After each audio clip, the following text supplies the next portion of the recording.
Bonjour à tous, c'est Anne-Sophie pour Ciné Série Culture. On se retrouve aujourd'hui pour le 6e JT cinéma de la chaîne.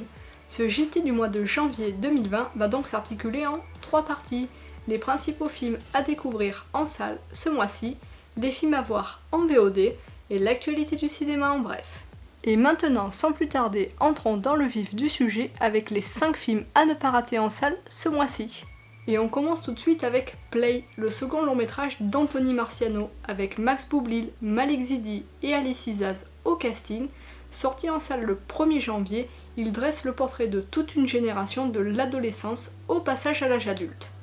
La semaine prochaine, le 8 janvier, ce sera au tour de Tommaso, réalisé par Abel Ferrara et avec Willem Dafoe dans le rôle principal, d'être présenté au grand public. Le film avait été projeté en séance spéciale lors du dernier Festival de Cannes. Le 22 janvier, vous pourrez découvrir en salle qu'un sang impur, le premier long métrage en tant que réalisateur de Adel Raouf Dafri, le scénariste entre autres de Un prophète, réalisé par Jacques Audiard. En tant que réalisateur, il s'attarde pour son premier film sur la guerre d'Algérie.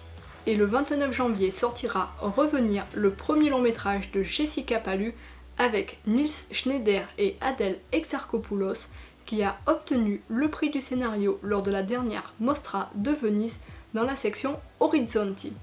Le même jour sortira également un thriller, Les Traducteurs, réalisé par Régis Roinsart, à qui l'on doit notamment Populaire, avec un casting international qui regroupe notamment Lambert Wilson, Olga Kurilenko, Riccardo Scamarcio et Sitze Babette Knudsen.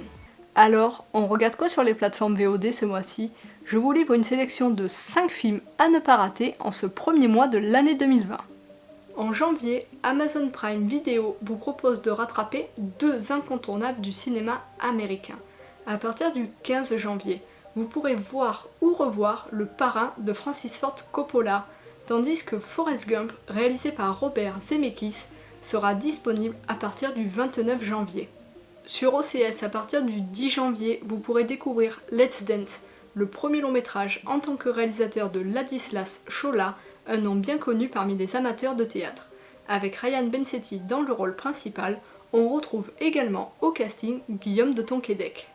Également à partir du 10 janvier, mais sur Canal+, cette fois-ci, vous pourrez découvrir la suite des Petits Mouchoirs, Nous finirons ensemble, réalisé par Guillaume Canet, qui pour l'occasion réunit une nouvelle fois autour de lui sa bande de potes au cinéma.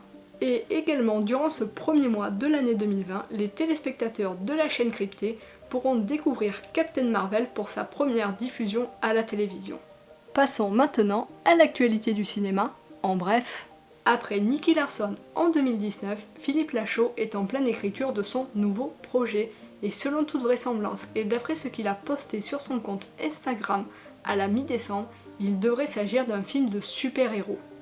Christian Clavier a dévoilé récemment qu'il reprendrait son rôle de jury-consulte dans l'adaptation cinématographique de Kaamelott réalisée par Alexandre Astier. Peu d'informations ont filtré autour du tournage, mais ce que l'on sait déjà, c'est qu'il faudra patienter jusqu'au 14 octobre 2020 pour le découvrir dans les salles obscures. Le tournage de Uncharted a été une nouvelle fois repoussé.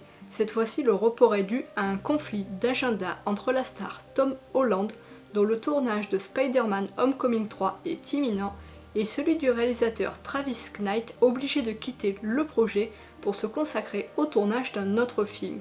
La date de sortie, initialement programmée au 18 décembre 2020, pourrait être une nouvelle fois repoussée d'1 an. C'est à se demander si un jour on pourra découvrir l'adaptation de la célèbre saga de jeux vidéo en salle. 10 ans après Mademoiselle Chambon, Vincent Lindon et Sandrine Kiberlin vont se retrouver une nouvelle fois réunis devant la caméra de Stéphane Brisé pour un nouveau film intitulé Pour le meilleur et pour le pire. Le tournage doit débuter le 13 janvier dans la région Nouvelle-Aquitaine et en Île-de-France. Et voilà, c'en est fini de ce 6e numéro du JT Cinéma. J'espère qu'il vous aura plu. N'hésitez pas à réagir à l'actualité dans les commentaires. Nous, on se retrouve le mercredi 5 février pour le 7e numéro. Et en attendant, je vous dis à très bientôt sur Ciné Série Culture.